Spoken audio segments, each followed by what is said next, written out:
zipper chain is a different type of zipper material to nylon coil or molded plastic. It is similar. You attach the slider in similar ways to the other types of chain. However, there is one key thing to note about metal zipper chain. There is an up and down side to standard metal zipper chain, meaning that there is only one way to attach the slider to the chain. If you attach it upside down, which you might do 50% of the time, your slider will only work in one direction and not the other. So we'll discuss the proper way to attach metal zipper chain to a metal slider here.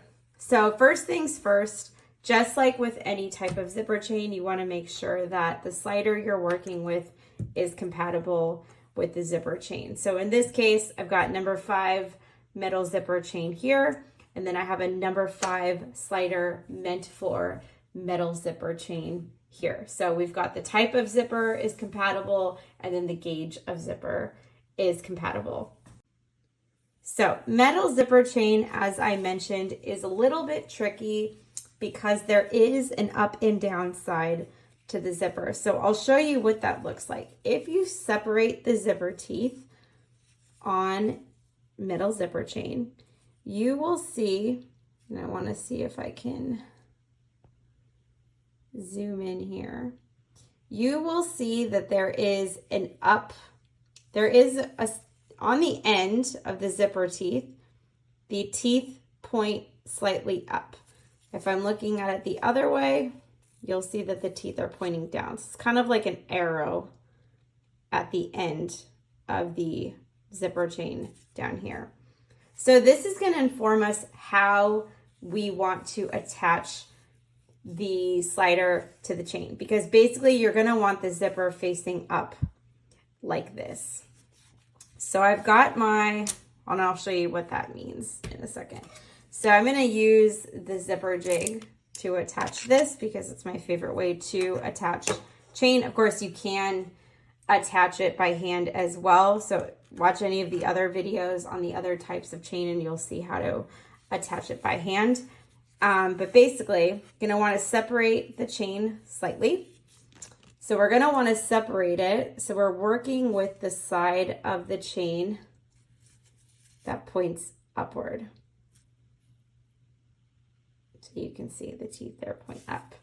And this is the way that we want to feed it through the throat of the slider. So just to confirm, we do not want to feed the chain through the slider through the side of the slider that looks like this. We want to feed it through the side that looks like this. So there's one piece of metal in the middle and then 2 sides, because you want to feed the zipper chain through. You want to feed each side through each of these sides of the zipper slider. So I've got my slider in my jig, and then I want to feed through the chain like this. My teeth are pointed up, and it's that easy. So as you can see, I can easily move the zipper slider up and down the track. Now I will show you what happens if you attach it upside down. So I've got the zipper chain, got my slider here, ready for the zipper chain to be fed through. So I separate my chain here slightly. And as you can see, this time I'm on the end where the teeth point down. So again, when we attach it through, we want it to look like this, where the teeth are pointed up as they get fed through the throat of the zipper. I'm showing you what happens when we do it upside down. So as you can see, teeth are pointed down, and this is how I'm feeding it through my slider.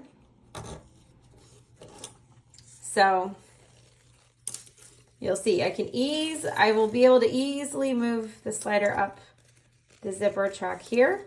But when I try to move it back the other way, it does not work.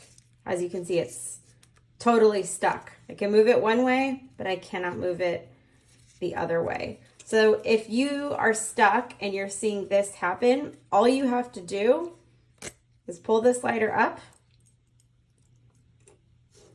and then you're going to want to reattach the zipper chain, but from the opposite end. So we attached the chain looking like this and feeding it through with the teeth pointed down. We want to attach it this way with the teeth pointed up. So I'm going to go to the other end. And then 1, 2, 3, pull. And there you go. It's fixed. So I can freely move my slider up and down the track either way.